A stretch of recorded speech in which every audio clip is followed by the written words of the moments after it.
আগে মোহাম্মদ নাম যতই জপি ততই মধুর লাগে, ওই নামেতে এত মধু কে জানি তো আগে। মোহাম্মদ নাম যতই জপি ততই মধুর লাগে, এই নামেতে এত মধু কে জানি তো আগে। আল্লাহুম্মা একটু পানি দেন,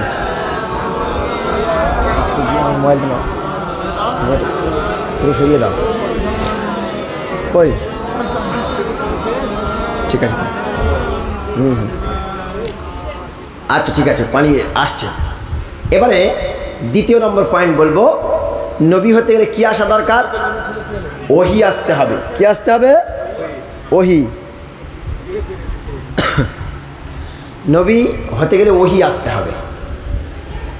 তো আল্লাহ পাক রব্বুল আমিন কোনো নবীকে যদি একবার ওহি দেন তাহলে সে রসুল হবেন। কবার? একবার। কারো কাছে একবার, দুবার, তিনবার, পাঁচবার, 100 বার, 200 বার। আমাদের নবীর কাছে 24,000 বার জিবরিল আলাইহিস সালাম এসেছিলেন। জোরে বলুন সুবহানাল্লাহ। কয়বার? 24,000 বার জিবরিল আলাইহিস সালাম মুহাম্মদ সাল্লাল্লাহু আলাইহি ওয়াসাল্লামের কাছে এসেছিলেন। জোরে হবে না সুবহানাল্লাহ? আল্লাহ রাব্বুল আলামিন বলেন, মা ইয়ানতিকু আনিল হাওয়া ইন হুয়া ইল্লা ওয়াহয়ুন ইউহা। আমার নবী প্রবৃত্তিকে অনুসরণ করে, মনকে অনুসরণ করে, অন্তরকে অনুসরণ করে, নিজেকে অনুসরণ করে কোনো কথা বলেন নাই, বরং তিনি যে কথাগুলো বলেন সেগুলো হলো ওহি। তার মানে কি? আল্লাহ যে ওহি পাঠায় সেই ওহিগুলোকে মুহাম্মদ সাল্লাল্লাহু আলাইহি ওয়াসাল্লাম গোটা পৃথিবীর মানুষের কাছে খুলে খুলে বলতেন। আর সেই ওহির নাম হচ্ছে কোরআন। জোরে বলুন সুবহানাল্লাহ। গরম দাও।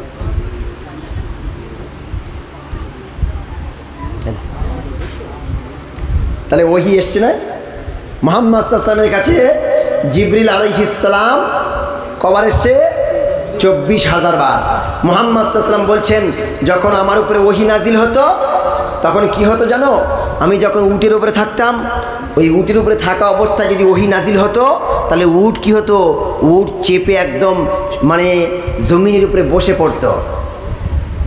আমি যখন ঠান্ডার সময় আমার উপরে ওহি আসতো তখন ঠান্ডার সময় আমার গোটা গা দিয়ে ঘাম ঝরে পড়তো।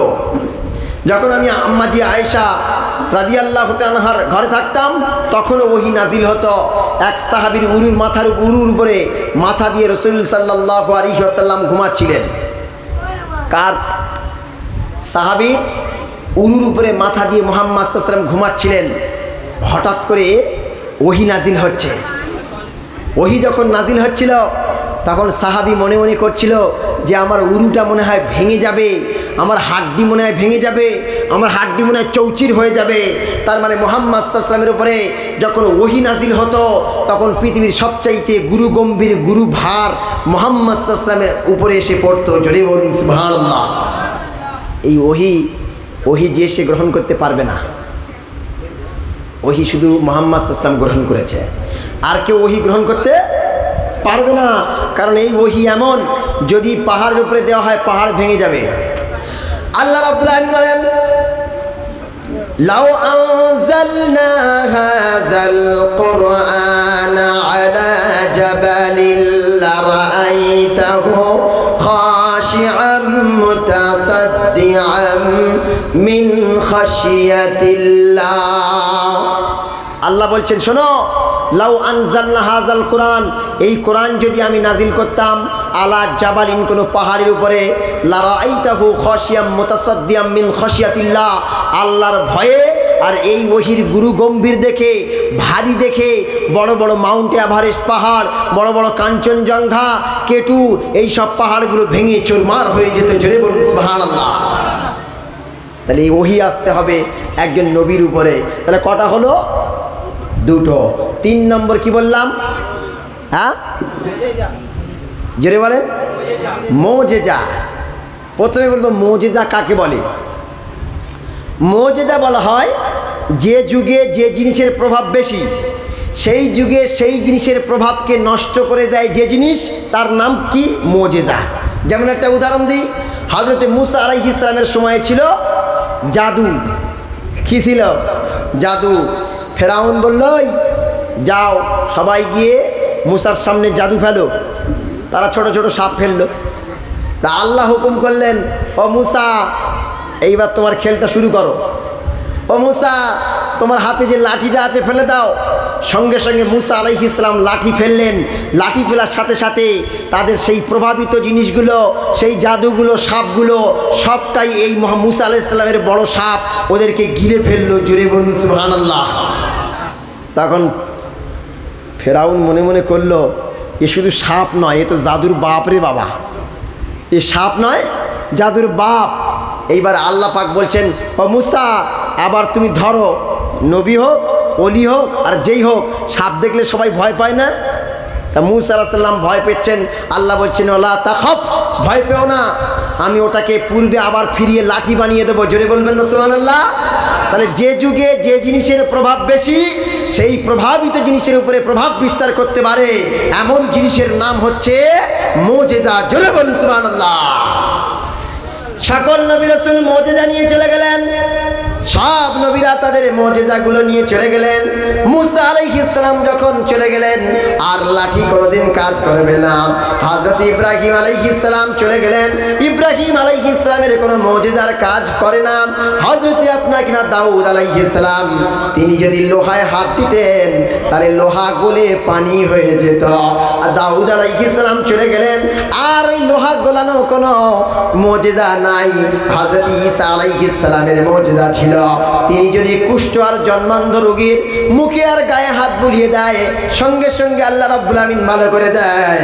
আর হযরতে ঈসা আলাইহিস সালাম যদি কখনো মনে করতেন যে জঙ্গলের সবচাইতে হিষ্টপুষ্ট একটা হরিণের গোস্ত খাবো, কিসের কথা কয় না, হরিণের গোস্ত খাবো, সবচাইতে হিষ্টপুষ্ট হরিণের গোস্ত খাবো, যদি ঈসা আলাইহিস সালাম মনে মনে করতেন, তাহলে সেই হরিণ কাছে চলে আসতো।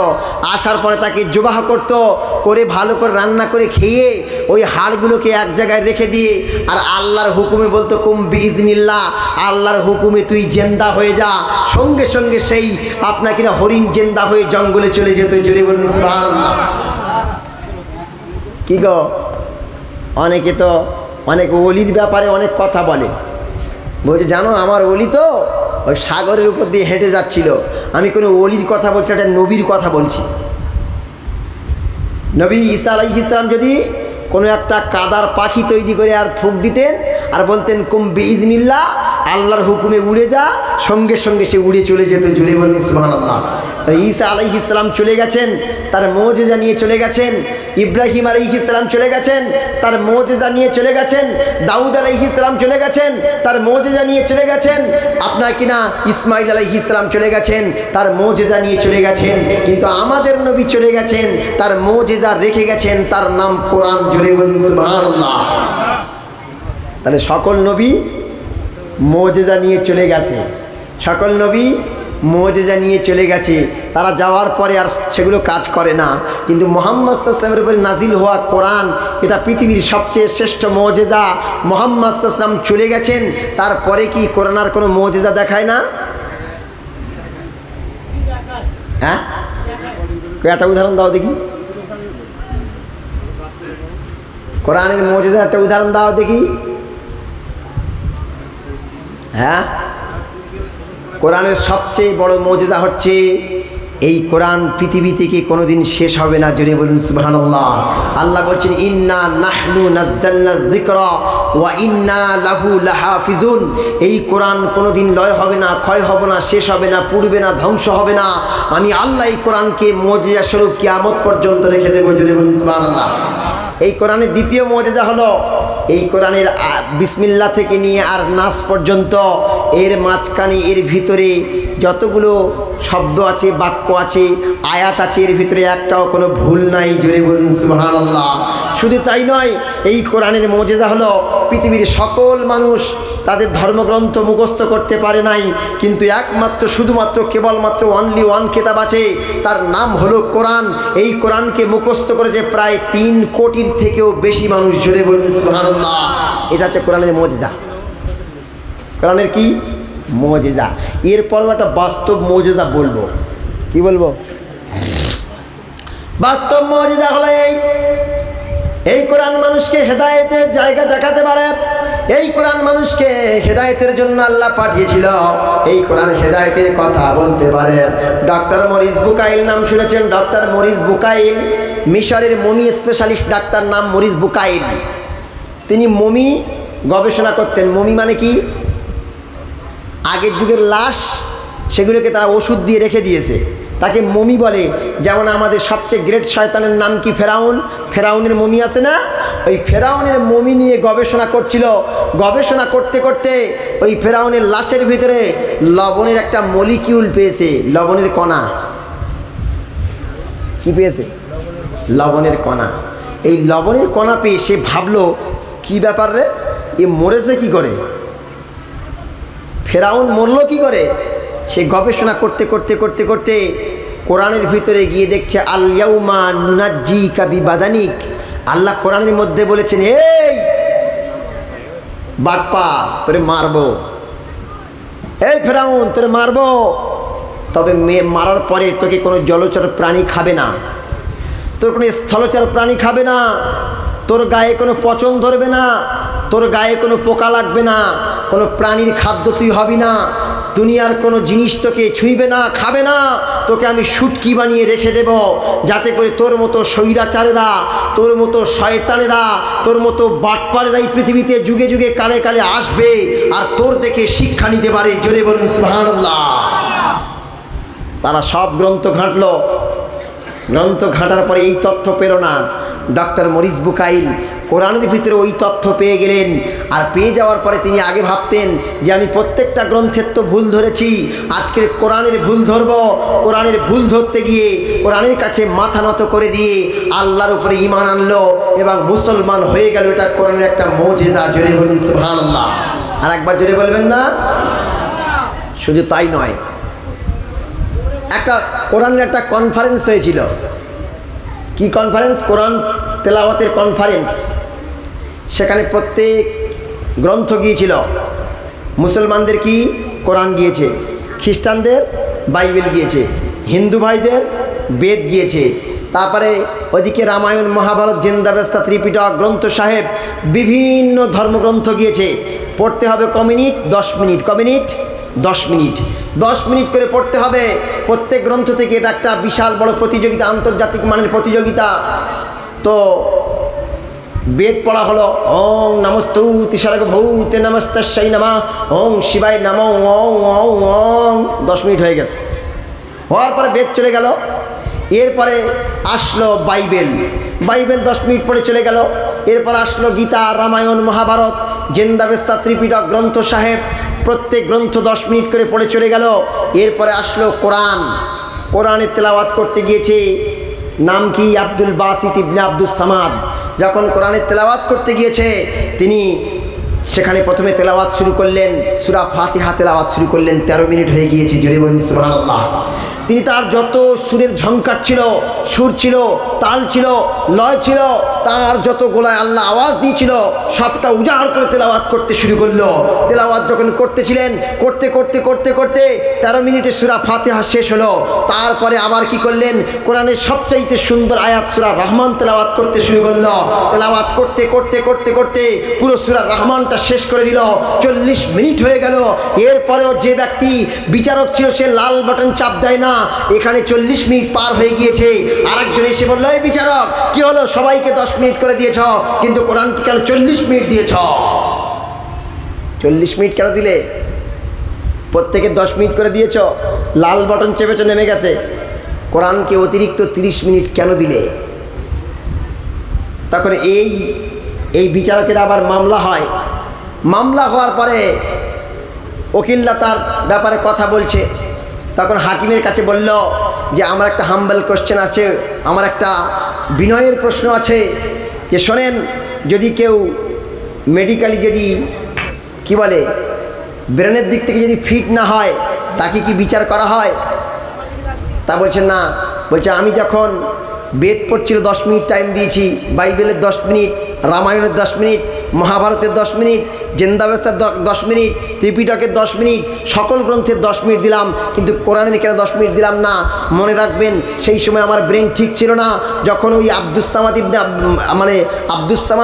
ইবনে ওই কারি যখন এসে আমার সামনে যখন পড়তে শুরু করলো, তখন আমার হুঁশ উড়ে গেছে, আমার সব কিছু উড়ে গেছে, আমার কোনো হুঁশ নাই।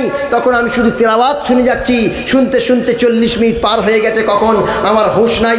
এই কোরআনের মুজিজা হলো মানুষ যদি সেইভাবে শোনে আল্লাহ তার হুঁশকেও আউট করে দিতে পারে। জোরে বলুন সুবহানাল্লাহ। এই কোরআন হচ্ছে জীবন্ত মুজিজা। কি নাম বললাম? কোরআন জীবন্ত মুজিজা। আমরা কোরআনকে তো পড়ি না, বুঝি না, চেষ্টাও করি না। এক্ষুনি যদি বলি এত বড় একটা মজলিসে শত শত মানুষ বসে আছেন, বলুন তো কে কে কোরআন পড়তে পারে? হাত তুলুন তো। হাত বেশি উঠবে না, তুলতে বলিনি, আল্লাহ তুললে তো বিপদ হয়ে যাবে, উঠে পালাবে সবাই, লজ্জা পেয়ে যাবে, তাই না? আমি যদি বলি যে কোরআন কে কে পড়তে পারো হাত তোলো, তাহলে বেশি উঠবে না কম উঠবে?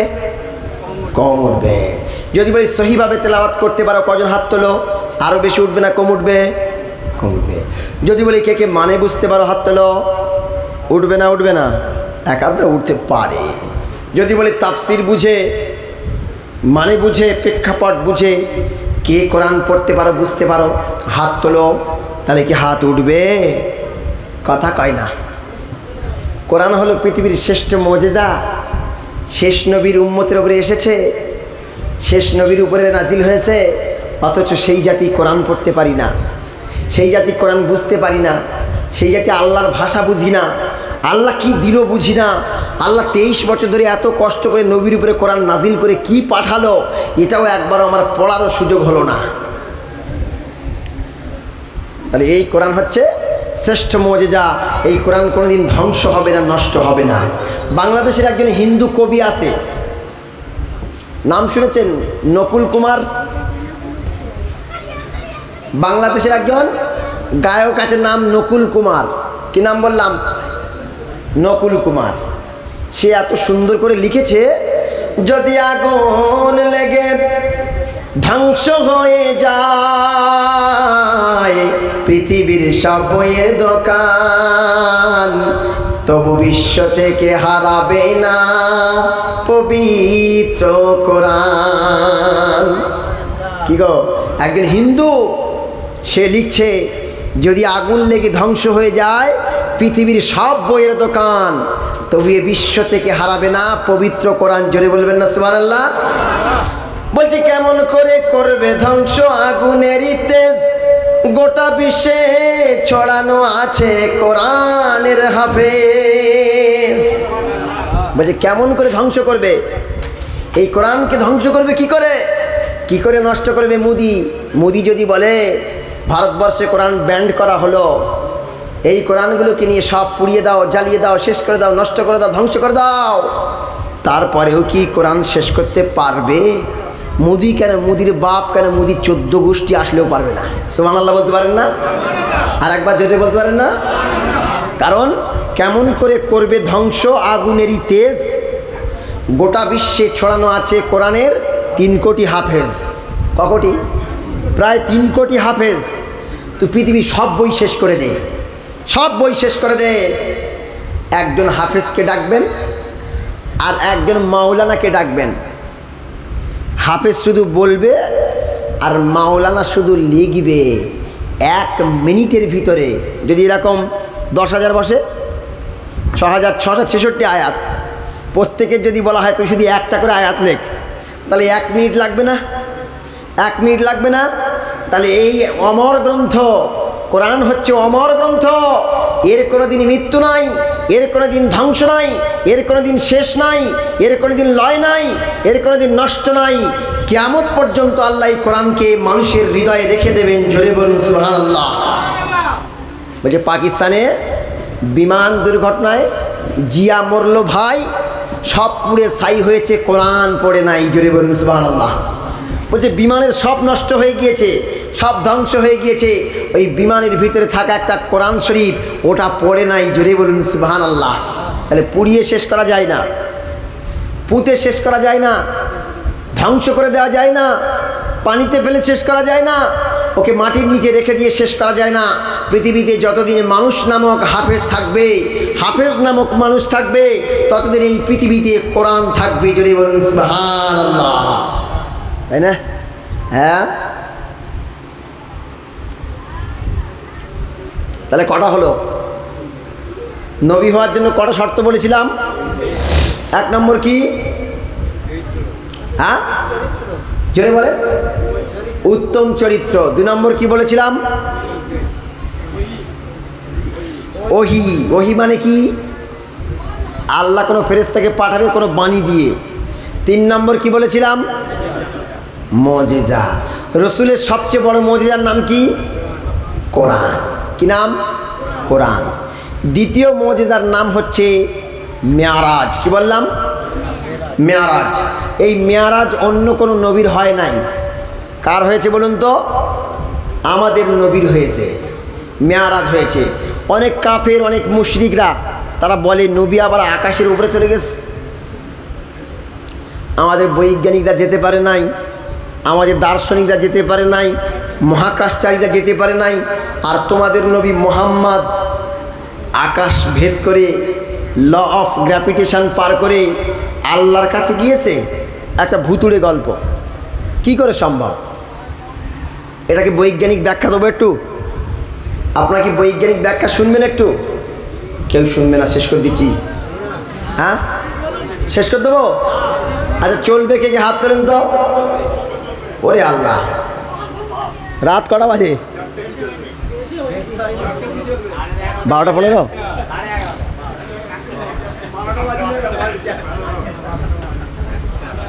12টা বাজে না? 12:50 বলছি, 12টা বাজে নেই। আরে ভাই, নবী কোনোদিন মিথ্যা বলতো না। আমরা নবীর উম্মত হয়ে এখনই শুরু করে দিচ্ছি তো। রাগ করলেন? আপনারা চেয়েছেন উদ্দেশ্য আলাদা, যাতে করে হুজুর 12টা বলি, আরও বলুক, আরও বলুক, আরও বলুক, আমি শুনি। আর আমার উদ্দেশ্য হচ্ছে আমি প্রায় 7 দিন 8 দিন সারা রাত জাগা, মাল পুরো ভিতর থেকে জব্দ হয়ে আছে। বুঝতে পারেননি মনে হয়?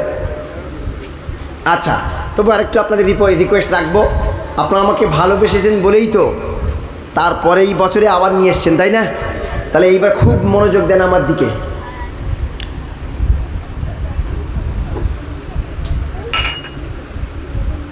দ্বিতীয় মুজিজা কি বললাম? মেয়ারাজ। কি বললাম? মেয়ারাজ। মুহাম্মদ সাল্লাল্লাহু আলাইহি ওয়াসাল্লামের মেয়ারাজ হয়েছিল, মানে আল্লাহ সাক্ষাৎ করেছিলেন নবীর সঙ্গে, অথবা নবী আল্লাহর সঙ্গে সাক্ষাৎ করেছিলেন। এরকম কোনো নবীকে আল্লাহ পৃথিবী থেকে তার সঙ্গে সাক্ষাৎ করার জন্য নিয়ে যায় নাই, আমার আপনার নবীকে নিয়ে গিয়েছিলেন। কারণ আমার আল্লাহ আমার নবীর জন্য সকল কাজ করে দেন। জোরে বলুন সুবহানাল্লাহ। আর একবার জোরে বলবেন না? আল্লাহ ইব্রাহিম আলাইহিস সালামকে খলিল বলেছেন, আর আমাদের নবীকে হাবিব বলেছেন। খলিলের অর্থ হলো বন্ধু, হাবিবের অর্থ হলো বন্ধু। দুই বন্ধুর মধ্যে পার্থক্য কি? পার্থক্য হলো খলিল হচ্ছে ওই বন্ধু যে বন্ধু আল্লাহকে খুশি করার জন্য কাজ করে, আর হাবিব হচ্ছে ওই বন্ধু আল্লাহ নিজে যে যার জন্য কাজ করে। জোরে বলুন সুবহানাল্লাহ, নারে তাকবীর। তাহলে ইব্রাহিম আলাইহিস সালাম খলিল, আল্লাহকে খুশি করার জন্য কাজ করেছেন। আল্লাহ বলেছে তোমার স্ত্রীকে আর ছেলেকে ওই মরুভূমিতে রেখে এসো, আল্লাহকে খুশি করার জন্য রেখে এসছে, তাই না? আবার আল্লাহ বলেছে ইসমাইলকে জবাই করো, ইসমাইলকে জবাই করার জন্য রেডি হয়ে গিয়েছে। আবার আল্লাহ বলেছে আমার ইব্রাহিমকে ওরা আগুনে ছুঁড়ে ফেলছে, ফেলুক, আমি এর ব্যবস্থা করে দেব। তার মানে ইব্রাহিম আলাইহিস সালাম পরীক্ষা দিতে দিতে দিতে দিতে আল্লাহকে ভালোবাসার জন্য কাজ করে গিয়েছে। আর আমার নবীকে আল্লাহ নিজে ভালোবাসার জন্য আল্লাহ সকল কাজ করেছেন। জোরে বলুন সুবহানাল্লাহ। আল্লাহ কি বলছেন? ইন্না আতাইনা কাল কাউসার, ও নবী আমি তোমাকে কাউসার দিয়েছি। ওয়ারাফানা লাকা যিকরাক, ও নবী আমি তোমার সম্মানকে সবচেয়ে বেশি বাড়িয়েছি। আবার আল্লাহ বলছে হাইসুমা জাকারতুকা মাই, যেখানে আমার নাম বর্ণনা করেছি তারপরেই আমার নবীর নাম বর্ণনা করেছি। জোরে বলুন সুবহানাল্লাহ। আল্লাহ নবীর জন্য কাজ করেন, আর সকল নবী আল্লাহর জন্য কাজ করে। এই জন্য হাবিব আর খলিলের মধ্যে পার্থক্য। এইবার দেখেন আল্লাহ মুহাম্মদ সাল্লাল্লাহু আলাইহি ওয়াসাল্লামকে কিভাবে নিয়ে যাচ্ছেন। আল্লাহ রাব্বুল আলামিন বলেন, সুবহানাল্লাযী আসরা বিআবদিহি লাইলাম মিনাল মাসজিদিল হারাম ইলাল মাসজিদিল আকসাল্লাযী বারাকনা হাওলাহু লিনুরিয়াহু মিন আয়াতিনা। জোরে বলুন আল্লাহু আকবার। আওয়াজ না দিলে কিন্তু বক্তব্য বাড়বে না। আরেকবার জোরে বলুন আল্লাহু আকবার। আল্লাহ এখানে বলছেন সুবহানাল্লাযী আসরা বিআবদিহি লাইলাম মিনাল মাসজিদিল হারাম ইলাল মাসজিদিল আকসা। আল্লাহ বলছেন আমার নবীকে কাবা বাইতুল্লাহ থেকে ফিলিস্তিনের কি নাম বলুন তো, বাইতুল মুকাদ্দাস পর্যন্ত রাতের কিছু সময় আমি নিয়ে গিয়েছি। জোরে বলুন সুবহানাল্লাহ।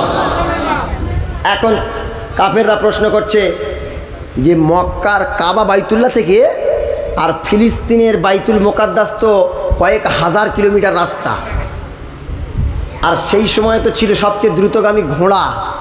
তাহলে মুহাম্মদ সাল্লাল্লাহু আলাইহি ওয়াসাল্লাম রাতের বেলা কি করে গিয়েছিলেন বাইতুল মুকাদ্দাসে? এটা অসম্ভব, এটা অসম্ভব তারা বলছে। আমি বলি শোনো, ভারতের সবচেয়ে দ্রুতগামী ট্রেনের নাম কি বলুন তো? হ্যাঁ, এই তো মাশাআল্লাহ। কোথায় থাকো বাবা? এখানে থাকো না? বন্দে ভারত চড়েছ? সবচেয়ে দ্রুতগামী ট্রেনের নাম বন্দে ভারত। কি বললাম? বন্দে ভারত। আর চীনের সবচেয়ে দ্রুতগামী ট্রেনের নাম কি বলুন তো? ওরে কায়দা, কে বললো? এ অ্যাডভান্স আছে অনেক। Bullet train. তাহলে একটা ঘোড়া জোরে ছোটে না বন্দে ভারত বুলেট ট্রেন জোরে ছোটে? বুলেট ট্রেন ছোটে না? তাহলে এটা 1400 বছর আগে মানুষ আবিষ্কার করেছে। মানুষের ব্রেন দিয়েছে কে? আল্লাহ। ওই আল্লাহকে এই আবিষ্কারের কথা জানতেন না? তাহলে যে আল্লাহ মানুষের ব্রেন দিয়ে বুলেট ট্রেন আবিষ্কার করে কয়েক মিনিট কয়েক ঘন্টার ভিতরে লক্ষ লক্ষ মাইল চলে যাচ্ছে, ওই আল্লাহ রাব্বুল আলামিন আপন কুদরতে আপন রহমতে ওই বরাক নামক জানে করে চড়িয়ে মুহাম্মদ সাল্লাল্লাহু আলাইহি ওয়াসাল্লামকে মক্কা থেকে ফিলিস্তিনের ওই বাইতুল মুকাদ্দাস পর্যন্ত কয়েক সেকেন্ডের মধ্যে নিয়ে চলে যেতে পারে। জোরে বলুন সুবহানাল্লাহ। যদি বলে কি করে? আরেকটা ব্যাখ্যা দেবো। যারা এটাকে নিয়ে মিথ্যা ধারণা করে আরেকটা ব্যাখ্যা দেবো। দোয়া খায় এরা তো ছাড়বে না বলছে। দোয়া খায়ের হবে আজকে? একবার সবার নিয়ে ফজরের নামাজ পড়িয়ে যাব। থাকবেন সবাই? ওরে মাশাআল্লাহ। আমি জানি আপনার শ্রোতা খুব ভালো, কারণ আমার বক্তব্য যারা শোনে আমি তো মনে করি তাদের ব্রেন আছে, মাইন্ড আছে। কেন বলুন তো? কারণ আমি যুক্তি দিয়ে, বুদ্ধি দিয়ে, লজিক দিয়ে, দর্শন দিয়ে বোঝাই। যারা নেবে তারা সঠিকভাবে নেবে, তাই না? আর যারা শুধু টান শুনবে ও ঘুমিয়ে পড়বে। কি দিল রে বাবা। যাই হোক, তাহলে কি হলো? মুহাম্মদ সাল্লাল্লাহু আলাইহি ওয়াসাল্লামকে নিয়ে গেল। এবার আরেকটা ব্যাখ্যা দিচ্ছি। এই যে কারেন্টের লাইটগুলো জ্বলছে, কিসে চলছে? কি পাওয়ারে? কারেন্টে না? এটাকে আরবিতে বলে বারকুন, মানে বিদ্যুৎ। কি বলে? বারকুন মানে বিদ্যুৎ। এই বারকুন শব্দ থেকে এসেছে বরাক। কি এসেছে? বরাক। তাহলে বিদ্যুতের গতি কত বা আলোর গতি কত? প্রতি সেকেন্ডে 1 সেকেন্ড। এই সেকেন্ড মারবে 1 সেকেন্ডে 1,86,000 বর্গ মাইল। ক লক্ষ বললাম?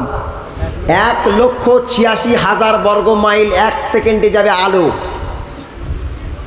তো সেই কারেন্টে মনে করেন একটা কলকাতায় একটা ডুম জ্বলছে, লাগানো আছে, আর তার সুইচটা এখানে আছে। আমি যদি এখানে সুইচ মারি তাহলে ওখানে জ্বলতে 2 ঘন্টা পরে জ্বলবে নাকি? হ্যাঁ, আমার চাচা ঠিক বুঝতে পেরেছে। 1 সেকেন্ডে কেন, 1 ন্যানো সেকেন্ডে, 1 মাইক্রো সেকেন্ডে ওই 60 সেকেন্ড, ওই সেকেন্ডকে আবার 60 ভাগ করলে 1 ন্যানো সেকেন্ড হয়। আবার ওই ন্যানো সেকেন্ডে আবার 60 ভাগ করলে মাইক্রো সেকেন্ড হয়, তাই না? মাইক্রো সেকেন্ড হয়। যেমন এখন বিজ্ঞানের ভাষায় প্রোটন, মায়োটন, ইলেকট্রন, ক্ষুদ্র থেকে ক্ষুদ্র। আগে বলতো সরিষা পরিমাণ, এখন বলছে প্রোটন, মায়োট্রন, ইলেকট্রন, এত ক্ষুদ্র। যাই হোক, তো ওই যে লাইটটা 1 সেকেন্ডের মধ্যে জ্বলে যায়, তাই না? তো যে বারকুন মানে বিদ্যুৎ যদি এত দ্রুত সম্পন্ন হয়, ওই বারকুন থেকে এসেছে বরাক, মানে বিদ্যুৎ গতি সম্পন্ন যান। সে বুলেট ট্রেন তো দূরের কথা, আর বন্দে ভারত তো দূরের কথা, এর চাইতে অনেক দ্রুত সম্পন্ন জানে করে প্রাণীর উপরে চড়িয়ে আল্লাহ রাব্বুল আলামিন মুহাম্মদ সাল্লাল্লাহু আলাইহি ওয়াসাল্লামকে মক্কার কাবা বাইতুল্লাহ থেকে আর আপনার কিনা ফিলিস্তিনের বাইতুল মুকাদ্দাসে কয়েক ন্যানো সেকেন্ডের মধ্যে পাঠিয়ে দিয়েছে। জোরে বলুন সুবহানাল্লাহ। কোন বিজ্ঞানের ছাত্র আছে আসুন এইবার যুক্তি দেবে আমার সঙ্গে। এরপরে মুহাম্মদ সাল্লাল্লাহু আলাইহি ওয়াসাল্লাম চলে গেলেন। যাওয়ার পরে এবার সকল নবীদেরকে রসুলদেরকে আল্লাহ রাব্বুল আলামিন এক জায়গা করলেন আর নবীকে হুকুম দিলেন, ও নবী যাও যাও তুমি সমস্ত নবী রসুলদের ইমামতি করে দাও। ইমামতি যখন করে দিল তখন মুহাম্মদ সাল্লাল্লাহু আলাইহি ওয়াসাল্লাম শুধু নবী রইলেন না, মুহাম্মদ সাল্লাল্লাহু আলাইহি ওয়াসাল্লাম শুধু রসুল রইলেন না, ইমামুল মুরসালিন সমস্ত রসুলদের নেতা হয়ে গেলেন। সমস্ত নবী রসুলদের নেতা হয়ে গেলেন। তার সম্মান তো আমি বলি নাই, সম্মান অন্য জায়গায় অনেক বলেছি, ওই জন্য এখানে সম্মান বলছি না, মুজিজার কথা বলছি। এইবারে যখন ওখান থেকে আল্লাহ উপরে নিয়ে যাবেন, কোথায়? এই মক্কা থেকে ফিলিস্তিন পর্যন্ত যেটা নিয়ে গেছে বলে ইসরা, আর ওখান থেকে ওটা মেয়ারাজ। তাহলে ইসরাটা কোরআন দিয়ে প্রমাণিত আর মেয়ারাজটা হাদিস দিয়ে প্রমাণিত। মেয়ারাজ মানে কি? হ্যাঁ, মেয়ারাজ মানে হচ্ছে সিঁড়ি। কি বললাম? মেয়ারাজ মানে ঊর্ধ্ব গমন করা, সিঁড়ি। তো এই যে ছাদের উপরে উঠতে গেলে ওটা কি আছে? ওইটা সিঁড়ি। ওই সিঁড়ি থেকে উঠে উঠে তারপরে উপরে উঠতে হয় না, সিঁড়ি। তাহলে মেয়ারাজ শব্দের অর্থ হচ্ছে সিঁড়ি। আচ্ছা বলুন তো, আপনি 10 তলায় কতক্ষণ ধরে উঠতে পারবেন? হ্যাঁ, টাইম লাগবে না? না, টাইম লাগবে না। হ্যাঁ, একটু অ্যাডভান্স আছে মনে হয় বাইরে ঘরে। আমেরিকার একটা ঘর ছিল, নাম হোয়াইট হাউস, 110 তলা। কতলা? 110 তলা। ওর ভিতর থেকে একটা সিঁড়ি করা ছিল। কি সিঁড়ি? কারেন্টের সিঁড়ি। কিসের সিঁড়ি? ইলেকট্রিক সিঁড়ি, কারেন্টের সিঁড়ি। তার নাম এখানে বলে লিফট। কি বলে? লিফট। ওই লিফটের ভিতরে আপনি চড়বেন, শুধু একটা সুইচ চাপবেন, 110 তলা। 110 তলায় পৌঁছে গেলেন। তাহলে মানুষের তৈরি ব্রেন দিয়ে যদি একটা লিফটের মাধ্যমে কয়েক সেকেন্ড আর মিনিটের মাধ্যমে আপনি 110 তলায় উঠতে পারেন, ওই যে আল্লাহ ব্রেন দিয়েছে লিফট এত দ্রুত সম্পন্ন বানানোর জন্য, ওই আল্লাহ মুহাম্মদ সাল্লাল্লাহু আলাইহি ওয়াসাল্লামকে ওইরকম বিদ্যুৎ গতি সম্পন্ন একটা সিঁড়িতে চাপিয়ে আল্লাহ শুধু আঙুল ধরে টান দিয়েছেন, আল্লাহর আরশে আজিমে চলে গিয়েছে। জোরে বলুন সুবহানাল্লাহ। এরপরে এই যে বান্দা বসে আছে আনারুল, একসঙ্গে গিয়েছিলাম আমরা। কোথায় বলুন তো? আজমির শরীফে। তার আগে দিল্লিতে। দিল্লি আমি বাইরে ঘাটে বেশি যাইনি, তো এদের সঙ্গে প্রথমবারে যাওয়া। গিয়ে দেখলাম দিল্লিতে যেখানে আমাদেরকে নামিয়েছে ট্রেনটা, ওই ট্রেন এপার থেকে আবার ওপারে যেতে হবে। দেখলাম এপারে একটা সিঁড়ি যাচ্ছে, ওপার থেকে একটা সিঁড়ি আসছে, দুজন যাচ্ছে আসছে যাচ্ছে আসছে। কী বলে বলেন তো ওটাকে? কারেন্টের সিঁড়ি। কি বলে? ইলেকট্রিক সিঁড়ি। কারেন্টের সিঁড়ি, তাই না? ইলেকট্রিক সিঁড়ি। একটা যাচ্ছে একটা আসছে, আপনি শুধু পা দেবেন ওপারে পৌঁছে যাবেন, ওপারে পা দেবেন এপারে পৌঁছে যাবেন। তো আল্লাহ যেন একটা সিঁড়ি তৈরি করে রেখেছেন এই জমিন থেকে আল্লাহর আরশ পর্যন্ত, কুদরতি সিঁড়ি। ওই সিঁড়িতে আমার নবী মুহাম্মদ সাল্লাল্লাহু আলাইহি ওয়াসাল্লাম শুধু পা দিয়েছে, আর বিদ্যুৎ গতি সম্পন্ন কুদরতি সিঁড়িটা আল্লাহর আরশে আজিমে পৌঁছে দিয়েছে। জোরে বলুন সুবহানাল্লাহ, সুবহানাল্লাহ, সুবহানাল্লাহ। তাহলে এখন ব্যাখ্যা দেওয়া কি অসম্ভব? হ্যাঁ, বলছে তোমাদের নবী মুহাম্মদ সাল্লাল্লাহু আলাইহি ওয়াসাল্লাম তো চাঁদে যায়নি। আরে চাঁদ তো ভাই মামার বাড়ি রে, 3,32,000 বর্গমাইল দূরে। সূর্য তো মামার বাড়ি 9,30,00,000 বর্গমাইল দূরে। এছাড়া কোটি কোটি গুণ পার করে এই সপ্ত আকাশ ছাড়িয়ে সিদরাতুল মুনতাহা পার করে আল্লাহর আরশে আজিমে গিয়েছে, যেটা বর্তমান কোনো বিজ্ঞানের পক্ষে কিয়ামত পর্যন্ত সম্ভব নয়। জোরে বলুন সুবহানাল্লাহ। এই হচ্ছে আমার নবী। এটা কি? আমার নবীর শান, আমার নবীর মুজিজা। আমার নবীর বহু মুজিজা ছিল। মুহাম্মদ সাল্লাল্লাহু আলাইহি ওয়াসাল্লাম যুদ্ধে গিয়েছেন। এক মশক পানি আছে, কমশক, এক মশক পানি আছে, কয়েক লিটার পানি, শত শত সাহাবা আছে।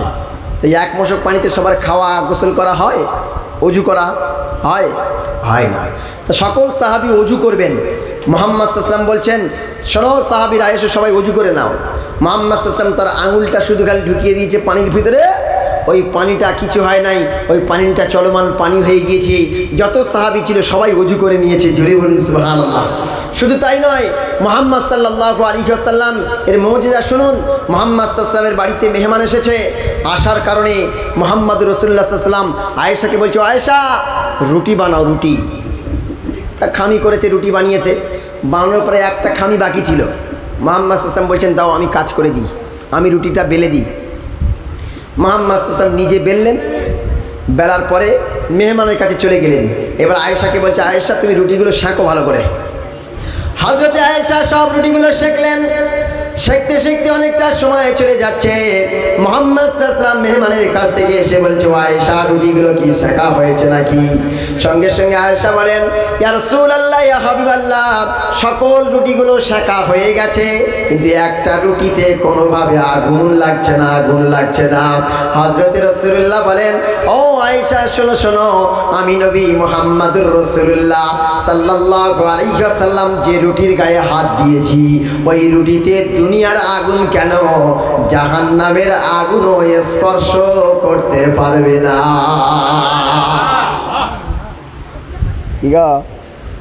নবীর মুজিজা, নবীর কি আগুনের একটা পাওয়ার আছে না, ওর পাওয়ারকে দমিয়ে দেওয়ার ক্ষমতা মুজিজার আছে। এই চাঁদের একটা পাওয়ার আছে না, নবী শুধু আঙুল উঁচু করেছে, চাঁদ ভেঙে দুটুকরো হয়ে গিয়েছে। নবী শুধু একবার ইচ্ছা করেছে, আল্লাহ কবুল করে নিয়েছে। নবীর কি শান, কি মান, কি মর্যাদা। একজন কাফের এসছে, আবু জেহেল, বলছে আমার হাতে কি আছে বলতে পারলে আমি ইসলাম গ্রহণ করব। মুহাম্মদ সাল্লাল্লাহু আলাইহি ওয়াসাল্লাম বলছেন, এটা আল্লাহর ইচ্ছায় বলে দেবে, পাথর বলে দেবে, তোর হাতে যে আছে ওই বলে দেবে, আমি কি আর ওকে। সঙ্গে সঙ্গে হাতের পাথর বলে দিচ্ছে, আমি হচ্ছি পাথর, আর আমার সামনে দাঁড়িয়ে আছে মুহাম্মাদুর রাসূলুল্লাহ, জামানার শেষ নবী। জোরে বলুন সুবহানাল্লাহ। পাথর কথা বলেছে, গাছ কথা বলেছে, চাঁদ ভেঙে দুটুকরো হয়ে গিয়েছে। মুহাম্মদ সাল্লাল্লাহু আলাইহি ওয়াসাল্লামের মুজিজা, কয়েক হাজার হাজার মুজিজা আল্লাহ তারে দান করেছিলেন। জোরে বলুন সুবহানাল্লাহ। আর একবার জোরে বলবেন না সুবহানাল্লাহ? তাহলে মুহাম্মদ সাল্লাল্লাহু আলাইহি ওয়াসাল্লামের মুজিজা হলো, মুহাম্মদ সাল্লাল্লাহু আলাইহি ওয়াসাল্লামের ওহী ব্যাপারে হলো, মুহাম্মদ সাল্লাল্লাহু আলাইহি ওয়াসাল্লাম অপবাদ দিয়েছিল, তার চরিত্র সম্পর্কে আলোচনা করলাম। যাই হোক, প্রায় 1টা বেজে গেছে আমার সম্ভব মনে হচ্ছে, তাই না? 12টা বাজে, 12টা বাজে তো, কালকে দুপুরবেলা বাজবে, কালকে দুপুরবেলা বাজবে না? আচ্ছা, হ্যাঁ, মানে 12টা বেজে গেছে সব। এইবার শেষ করে দেব। হ্যাঁ, না আমার সোনার ভাই, আমি পারবো না, আমার খুব কষ্ট হচ্ছে। আমি একটা কথা বলে দিই, নবীজির সম্মান আল্লাহ এত দিয়েছিলেন, একটা সম্মানের কথা বলে আমি ইতি করব। কটা সম্মান? একটা সম্মান, তার দুটো বললে ছোট ছোট বলবো। আল্লাহ নবীর সম্মান হচ্ছে আল্লাহর পরে আর সকল মানুষের উপরে, এটা একটা সম্মান হয়ে গেল একটা।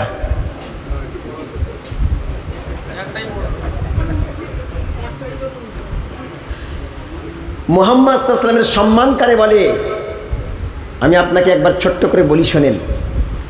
মুহাম্মদ সাল্লাল্লাহু আলাইহি ওয়াসাল্লামের সম্মান হচ্ছে এই, আল্লাহর নামের পাশে কারো নাম নাই, শুধুমাত্র কেবলমাত্র মুহাম্মদ সাল্লাল্লাহু আলাইহি ওয়াসাল্লাম। জোরে বলবেন না?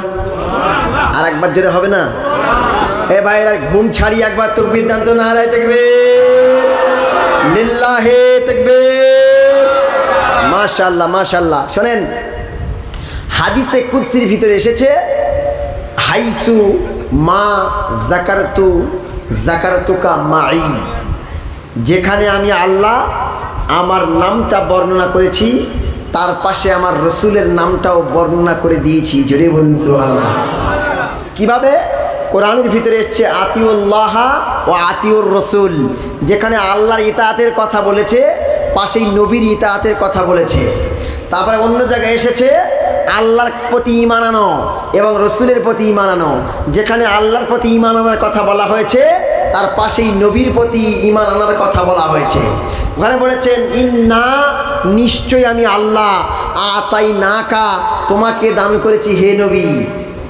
তাহলে ইন্না নিশ্চয় আমি আল্লাহ নিজে আতাই নাকা তোমাকে, তাহলে যেখানে আল্লাহর নাম সেখানে নবীর নাম, জোরে বলবেন না সুবহানাল্লাহ।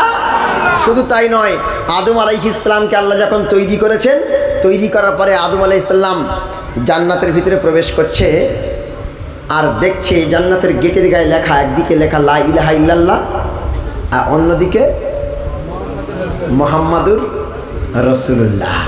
যেই গেটের ভিতর থেকে প্রবেশ করেছে গিয়ে দেখছে দেওয়ালের গায়ে লেখা লা ইলাহা ইল্লাল্লাহ, পাশে মুহাম্মাদুর রাসূলুল্লাহ। দেখছে গাছের পাতার গায়ে লেখা লা ইলাহা ইল্লাল্লাহ মুহাম্মাদুর রাসূলুল্লাহ, টেবিলের গায়ে লেখা লা ইলাহা ইল্লাল্লাহ মুহাম্মাদুর রাসূলুল্লাহ, পান পাত্রের গায়ে লেখা লা ইলাহা ইল্লাল্লাহ মুহাম্মাদুর রাসূলুল্লাহ। যেখানেই তাকাচ্ছেন আরশের উপরে লেখা লা ইলাহা ইল্লাল্লাহ মুহাম্মাদুর রাসূলুল্লাহ। যেখানেই তাকাচ্ছেন দেখছেন যে লা ইলাহা ইল্লাল্লাহ মুহাম্মাদুর রাসূলুল্লাহ। হযরতে আদম আলাইহিস সালাম বললেন, ও আল্লাহ, আমি তো বুঝতে পারলাম প্রথমেই তোমার নাম, কিন্তু পাশের নামটা কার? ও আল্লাহ, পাশের নামটা কার বলো। আল্লাহ তখন বলছে, শোনো শোনো শোনো, এই পাশের নামটা হচ্ছে আমার দোস্ত, আমার হাবিব মুহাম্মাদুর রাসূলুল্লাহ। তাকে যদি সৃষ্টি আমি না করতাম, ও আদম, আমি তোমাকেই সৃষ্টি করতাম না। জোরে বলুন সুবহানাল্লাহ। হাইসুমা জাকারতু জাকারতুকা মাই, যেখানে আমার নাম সেখানে তোমার নাম। জোরে বলুন সুবহানাল্লাহ। সম্মানিত ভাইরা আমার, এরপর পৃথিবীর দিকে লক্ষ্য করুন, সব জায়গায় আল্লাহ নিজের নাম, তারপরে রাসূলুল্লাহর নামটা রেখেছে। গোটা বিশ্বময় দেখুন আপনি, আজান শুরু হয়ে যায়, আজানের প্রথম শব্দ আল্লাহু আকবার, দ্বিতীয় শব্দ আল্লাহু আকবার, তৃতীয় শব্দ আশহাদু আল্লা ইলাহা ইল্লাল্লাহ, চতুর্থ শব্দ আশহাদু আল্লা ইলাহা ইল্লাল্লাহ। মানে আল্লাহর নাম বর্ণনা করেছে চারটে, তারপরেই আশহাদু আন্না মুহাম্মাদার রাসূলুল্লাহ, আশহাদু আন্না মুহাম্মাদার রাসূলুল্লাহ। আজানের ভিতরে আল্লাহর নামটা আগে নিয়ে এসেছেন, তারপরে নবীর নাম নিয়ে এসেছি। আমার নবীর সম্মান দিয়েছি, আমার নবীর মর্যাদা দান করেছি। আরাফানা লাকা যিকরাক, ও নবী, I have dignified your status, oh my beloved prophet Muhammad sallallahu alaihi wasallam in this world. I have dignified your status, তোমার স্ট্যাটাসকে, তোমার মর্যাদাকে, তোমার শানকে, তোমার মানকে, তোমার শ্রেষ্ঠত্বকে, তোমার বড়ত্বকে, তোমার সম্মানকে আমি আরশ পর্যন্ত পাঠিয়েছি। এর চাইতে আর বেশি সম্মান পৃথিবীতে কারো হয়নি আর হবে না। জোরে বলুন সুবহানাল্লাহ। হ্যাঁ, এইবার দেখুন তো, ওখান থেকে আর একটু নিচে, যেমন নামাজের ভিতরে আত্তাহিয়াতু লিল্লাহি ওয়াস সালাওয়াতু ওয়াত তাইয়্যিবাতু আসসালামু আলাইকা আইয়ুহান নবী রাহমাতুল্লাহি ওয়া বারাকাতুহু, আসসালামু আলাইনা ওয়া আলা ইবাদিল্লাহিস সালিহিন, আশহাদু আল্লা ইলাহা ইল্লাল্লাহ ওয়া আশহাদু আন্না মুহাম্মাদান আবদুহু ওয়া রাসূলুহু। যেখানে আল্লাহর নাম পাশেই রাসূলুল্লাহর নাম। শুধু তাই নয়, আল্লাহুম্মা সাল্লি আলা মুহাম্মাদিন ওয়া আলা আলি মুহাম্মাদিন কামা সাল্লাইতা আলা ইব্রাহিম ওয়া আলা আলি ইব্রাহিম ইন্নাকা হামিদুম মাজিদ, আল্লাহুম্মা বারিক আলা মুহাম্মাদিন ওয়া আলা আলি মুহাম্মাদিন কামা বারাকতা আলা ইব্রাহিম ওয়া আলা আলি ইব্রাহিম ইন্নাকা হামিদুম মাজিদ। যেখানে আল্লাহর নাম তার পাশে রাসূলের নাম, যেখানে স্রষ্টার নাম সেখানে নবীর নাম, যেখানে খালিকের নাম সেখানে নবীর নাম, মানে যেখানে আল্লাহর নাম পাশেই রাসূলুল্লাহর নাম দিয়ে গোটা বিশ্বময় সেরা সম্মান দান করেছে। জোরে বলুন সুবহানাল্লাহ। আমার নবীর সম্মান, কোন নবীর সম্মান? আমার নবীর সম্মান। আমার নবীর সম্মান, এই সম্মানের উপরে আর কারো সম্মান হতে পারে না। যাই হোক, সম্মানিত ভাইরা আমার, আল্লাহ তারে বহু সম্মান দিয়েছে এবং প্রতিটা সেকেন্ডে, প্রতিটা মুহূর্তে যেমন আল্লাহর নামের জপমালা চলছে, তেমন নবীর নামের। কিভাবে? জাপানে যখন সূর্য ওঠে তার আগে জাপানের মসজিদগুলো আজান হয়, নামাজ হয়, মক্তবগুলো চালু হয়ে যায়, সেখানে আল্লাহর নাম চলে, মুহাম্মদ সাল্লাল্লাহু আলাইহি ওয়াসাল্লামের নাম চলে। আবার বাংলাদেশে আসলো, বাংলাদেশে আজান শুরু হলো, নামাজ শুরু হলো, আবার মক্তব মাদ্রাসা খুলে গেল, সব জায়গায় আল্লাহর প্রশংসা, রসুলের প্রশংসা শুরু হলো। আবার বাংলাদেশে থেকে ইন্ডিয়ায় উঠলো, ইন্ডিয়ার মসজিদগুলো আজান শুরু হয়ে গেল। আবার এখান থেকে আধা ঘন্টা পরে পাকিস্তানে শুরু হলো, আবার তারপরে আপনাকে আফগানিস্তানে শুরু হলো, এরপর কিরগিজস্তানে শুরু হলো, ওখান থেকে আবার তুর্কিতে শুরু হলো, ওখান থেকে আবার গেল জর্ডানে, গেল ইয়েমেনে, গেল আপনাকে ইরাকে, গেল ইরানে, গেল সৌদি আরবে, গেল ইয়ামানে, গেল এরপরে আম্মানে, গেল। গোটা বিশ্বময় একদিকে যেমন ফজর হচ্ছে, হচ্ছে, অন্যদিকে জোহর হচ্ছে, একদিকে যেমন সকাল হচ্ছে, অন্যদিকে সন্ধ্যা হচ্ছে, একদিকে যেমন মাগরিব হচ্ছে, অন্যদিকে ফজর হচ্ছে, একদিকে আজান হচ্ছে, অন্যদিকে নামাজ হচ্ছে, একদিকে কোরআনের তেলাওয়াত চলছে, অন্যদিকে আবার অন্য ইবাদত শুরু হয়ে গিয়েছে। মানে প্রতিটা সেকেন্ডে, প্রতিটা মুহূর্তে, প্রতিটা ন্যানো সেকেন্ডে, প্রতিটা মাইক্রো সেকেন্ডে আল্লাহর নামের জপমালা চলছে, তার সঙ্গে মুহাম্মদ সাল্লাল্লাহু আলাইহি ওয়াসাল্লামের সম্মান আর জিকির গোটা বিশ্বময় চলছে। জোরে বলুন সুবহানাল্লাহ। গলাটা মনে হয় এবার একটু ছেড়েছে না, তাও কষ্ট হচ্ছে। যাই হোক, আল্লাহর রসুলের সম্মান কিছু বললাম, চরিত্রের কথা বললাম, মুজিজার কথা বললাম, তার প্রতি যে অপবাদ দেওয়া হয়েছে তার জবাবের কথা বললাম। মুহাম্মদ সাল্লাল্লাহু আলাইহি ওয়াসাল্লাম হচ্ছেন সর্বকালের সর্বযুগের সর্বশ্রেষ্ঠ মহামানব, তার উপরে আর সম্মান পৃথিবীতে কারো নাই। আল্লাহর পরে সকল মানুষের উপরে আল্লাহ তার সম্মান দিয়ে পৃথিবীর সেরা মানুষ হিসাবে গণ্য করেছেন। জোরে বলুন সুবহানাল্লাহ। এবারে আমরা কি করব? কিয়াম করব। কিয়াম করেন তো নাকি? করেন? কিয়াম করা কি ফরজ? কি কি কিয়াম করা কি ফরজ? কি বললাম? মেনে নিলে? কিয়াম করা কেউ বলছে ওয়াজিব, কেউ বলছে ফরজ। কি তাহলে? মুস্তাহাব। এই দেখো আরেকজন এসে গেছে। হ্যাঁ, রাসূলুল্লাহ সুন্নাত। তাহলে সব কটা হয়ে গেল, আর বাকি আছে কিছু মুবাহ, ফরজ, ওয়াজিব, সুন্নত, মুস্তাহাব। মুবাহ কেউ বলবে না? মুবাহ? হ্যাঁ, আরে কথা কয় না। হ্যাঁ, এই ঠিক বলেছে, আমি জানি না। কি বলেছে? ও বলতে জানি না। যারা বেশি বুদ্ধিমান হয়, একজন বলবে 2 টাকা, আরেকজন বলবে 4 টাকা। মাঝখান তার একজন যে বুদ্ধিমানের চুপ থাকবে, দেখি হুজুর বলে ক টাকা, তাই না? কেউ বলেছে ফরজ, কেউ বলেছে ওয়াজিব, কেউ বলেছে সুন্নাত, কেউ বলেছে মুস্তাহাব, আর কেউ বলেছে জানি না। তাহলে 5টা কোয়ালিটি। তা 5টা কোয়ালিটি এবার আসি। 1 নম্বর ফরজ। কিয়াম করা কি? কিয়াম করা ফরজ। কি বললাম? কিয়াম করা কি ফরজ। কিয়াম করা ফরজ। কোন কিয়াম? নামাজের মধ্যে কিয়াম করা। কিসের মধ্যে? হ্যাঁ, এই কথাটা শুনে যদি কেউ আমাদের হানাফি মাসলাকের না হয়, যদি অন্য কোনো মাসলাকের হয়, ও বলবে দেখেছো এক বেদাতি এসছে, এক বেদাতি এসছে বলে কিয়াম করা নাকি ফরজ। কারণ এইটুকু শুনে চলে গেল, তো সে ব্যাখ্যা শুনলো না। ওই কোরআনে এসেছে লা তাকরাবুস সালাত, তোমরা নামাজের ধারে পাশে যেওনি, ওইটুকু শুনেও ঘুমাতে গেছে। কিন্তু এর পরের বাক্য হচ্ছে ওয়া আনতুম সুকারা, যদি মদ খাওয়া অবস্থায় হয়, মদ খাওয়া অবস্থায় নামাজের ধারে পাশে যাওয়া যাবে না। আর ও শুনে গেল নামাজের ধারে পাশে মোটে যাওয়া যাবে না। একজন ঘুমিয়ে ঘুমিয়ে শুনছিল বিয়াজ খাওয়া হারাম, বিয়াজ মানে সুদ, আর ও ঘুমিয়ে ঘুমিয়ে শুনছে পেঁয়াজ খাওয়া হারাম। কি শুনছে? পেঁয়াজ খাওয়া হারাম।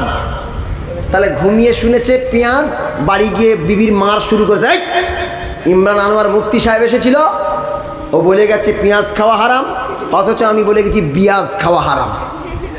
সুতরাং আমার একটুখানি কথা শুনে কাটিং করে ওটা নিয়ে ব্যাখ্যা শোনার মতো যোগ্যতা আপনার নেই, আপনি পুরোটা শুনুন। তাহলে কিয়াম করা হলো ফরজ। কোথায়? নামাজে। নামাজে কিয়াম করা দাঁড়ানো কি ফরজ। আর আমরা যে সালাতু সালাম পড়ি, এটা মুস্তাহাসান, মুস্তাহাব।